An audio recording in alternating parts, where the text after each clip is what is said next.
आज आदिवासी पढ़े लिखे नहीं हैं, इनको हाँ जमीन पूर्वजों का कितना है आप उसको कर देते हैं, लेकिन सबसे ज़्यादा मात्रा में अगर कोई बुद्धिमंत है नहीं समझ पाता है वो है आसान रहेगा और गरीबों को काम करने वाला का हमेशा नाम मिलेगा और माफिया लोगों से आराम मिलेगा।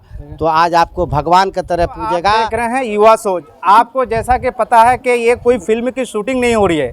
ये जो सामने देख रहे हैं गरीबों का मसीहा कहे जाते हैं अशोक ठाकुर हर हफ्ता जनता दरबार लगाते हैं। तो आइए इनके पास आज हम आए हैं, इनसे जानने का प्रयास है जो प्रशासन शासन कैसा चल रहा है इनसे जानने का प्रयास करेंगे। तो चलिए स्वागत है जी, आपका भी मेरे कार्यालय में स्वागत है। और मैं आपके चैनल के माध्यम से मैं एसपी साहब को धन्यवाद देना चाहता हूं, पूर्णिया एसपी को। ठीक है कि वो जो बोले हैं कि भू माफियाओं पर जो है सख्त कार्रवाई होगा, सीसीए लगेंगे, है ना, अवैध कब्जा करने वाले पर। तो मैं एसपी साहब को दिल से धन्यवाद देता हूं कि आपका अखबार में, हिंदुस्तान अखबार में आपकी बयान आए हैं कि भू माफियाओं पर, शराब माफियाओं पर कार्रवाई होगा। तो हम इसलिए आपको धन्यवाद दे रहे हैं, इसका स्वीकार कीजिएगा। और साथ ही साथ मैं ये भी याचना करता हूँ आपसे कि पूर्णिया जिला में आप तो कह दिए कि भू माफियाओं पर अवैध कब्जा करने वाले पर जो है कार्रवाई होगी, सीसीए की कार्रवाई और जुर्माना भी लगेगा। तो मेरा निवेदन है कि अभी आदिवासी के ज़मीन पर जो अवैध कब्जा कर रहा है और हमारे यहाँ जो आता है हाँ, और उसका समस्या जो है आपका थाना में जाने से नहीं सुनता है, कोई थाना सुनता है। तो हम उनको जो थाना सुनता है आदिवासी का उसको धन्यवाद देते हैं। लेकिन एसपी साहब मैं आपसे निवेदन कर रहा हूँ कि आपसे जो बात हुई थी, आपने कहा था कि आप अपना मैटर बोलिए, जनता के लिए हम हैं। तो आप देख लीजिए कि जनता के लिए आप तो हैं, लेकिन आप तक इस जनता कैसे पहुंचेगा, हाँ, ये एगो चिंता का विषय है। अच्छा, ये कहीं ना कहीं जो आप देख रहे हैं पेपर दिखा रहे हैं, ये बात पेपर में ही रहता है या लोगों के पास भी ये काम हकीकत में होता है? देखिए, अब तक तो पेपर वाली बात पेपर में ही रहा। इस एसपी के विषय में पता किया हूँ, उपेंद्र नाथ वर्मा के विषय में जी मैं एसपी साहब का। तो हमको इनके विषय में एक मिला है कि नहीं, गरीबों का सुनते हैं और माफिया वगैरह वगैरह पर जो है सख्त अपना रवैया अपनाते हैं कानून के प्रति। तो मुझे एक विश्वास उम्मीद जगा।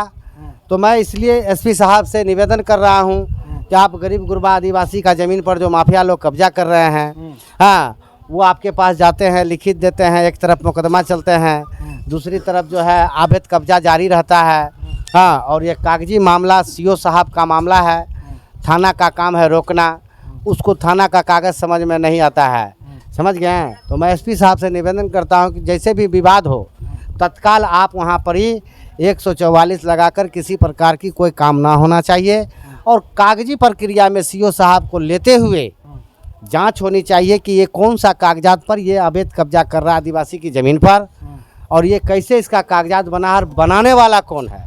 अगर आप सीसीए की बात करते हैं हजूर एसपी साहब, तो सीसीए लगना चाहिए सीओ साहब पर, सीसीओ लगना चाहिए कर्मचारी पर, सीसीओ लगना चाहिए आपके अधिकारी पर जो वो अवैध कब्जा करवाने में सहयोग करते हैं। और सीओ साहब गलत जमाबंदी खोलकर जो लड़ाते हैं, आज आदिवासी पढ़े लिखे नहीं हैं, इनको हाँ ज़मीन पूर्वजों का कितना है आप उसको कर देते हैं कितना, और आपको जो है इनको बरगलाते हैं और भगाते हैं। इसका शरीर महकता इन लोगों का कहना है। क्या आप ही लोग बोलिए, आते हैं आपका अधिकारी पदाधिकारी सुनता है सीओ साहब?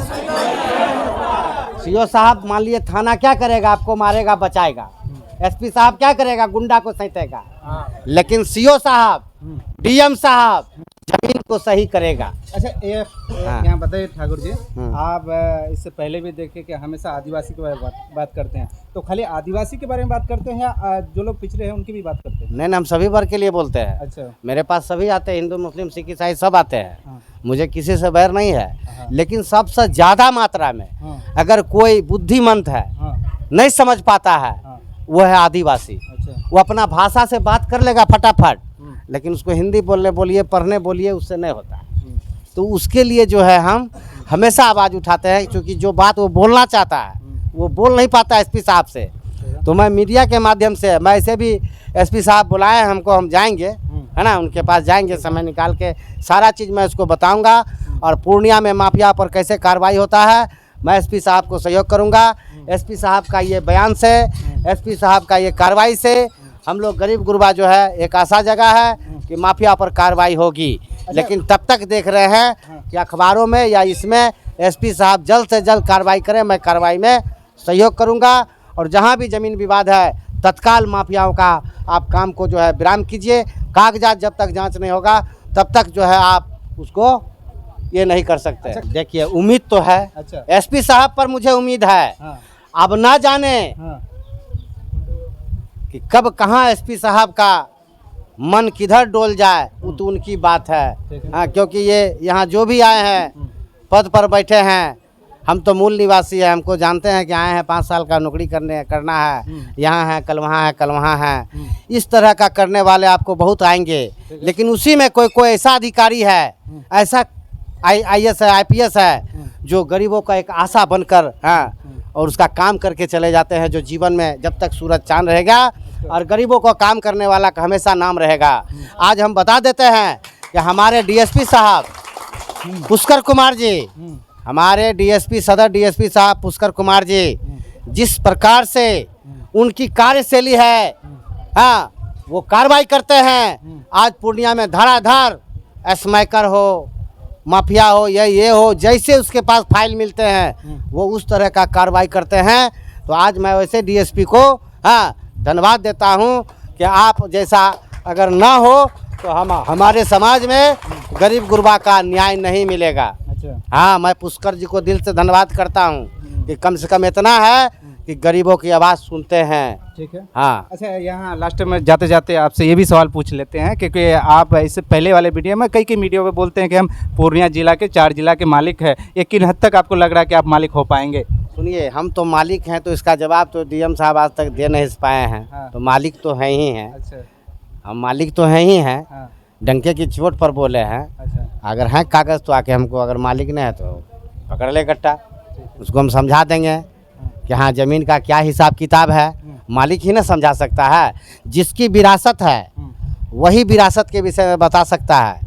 वो जिसकी विरासत नहीं वो कहाँ से बताएगी। अच्छा, चलते चलते लास्ट में चलेंगे, जो SP साहब है उनको इस वीडियो के माध्यम से क्या संदेश देना चाहेंगे यहाँ के? मैं यही कहना चाहता हूँ कि देखिए, आप या तो आप मिलिए या फिर भेजिए किसी को, जांच करवाइए। हम जगह जगह स्थल में ले जाकर दिखाएंगे और मुझे उम्मीद है कि आप पूर्णिया में एक ऐसा नाम कमा कर जाइएगा, गरीबों का सत्य में जैसे नियमानुसार उसका काम हो जाएगा। मैं सहयोग करूंगा। आज उसको आशियाना मिलेगा और माफिया लोगों से आराम मिलेगा, तो आज आपको भगवान की तरह पूजेगा। हाँ, ऐसे भी आप नाथ हैं और हमेशा जो है गरीबों का नाथ बने रहिएगा। लेकिन आपसे मेरा निवेदन है कि गरीब गुरबा का भी जो है आप तक आवाज़ नहीं पहुंचता। अशोक ठाकुर अगर यदि फ़ोन करता है और आपको बोलता है तो इस पर अगर आप एक्शन लेते हैं, अगर हम गलत आपको सूचना देते हैं, गलत अगर बयानबाजी करते हैं, निराधार करते हैं, मैं आम आदमी को उस्काता हूं, तो आप बेशक हम पे कार्रवाई कर दे, डायरेक्ट शूट करवा दीजिएगा अगर मैं गलत हूँगा। नहीं तो आप माफिया को पर कार्रवाई करेंगे, हम लोग सब मिलकर आपको साथ देंगे और एकदम शांतिपूर्वक अपना पूर्णिया को देखना चाहते हैं, आप कर दीजिए, हम लोग सहयोग करेंगे। ठीक है।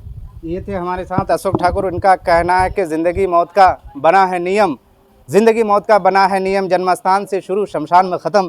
तो आप अगर इस दुनिया में पैदा हुए तो आपको ज़रूर मरना है, तो दुनिया में कुछ ऐसा बेहतर करके जाए, इनके लिए बेहतर करके जाए, इनके लिए बेहतर करके जाए, क्योंकि आने वाले 100 साल तक आपको याद रखा जाए। बाकी आपको वीडियो कैसा लगता है ज़रूर बताइएगा। अगर वीडियो में किसी तरह की गलती खामी हो गई है तो इसके लिए माफ़ी चाहते हैं। वीडियो देखने के लिए बहुत बहुत धन्यवाद।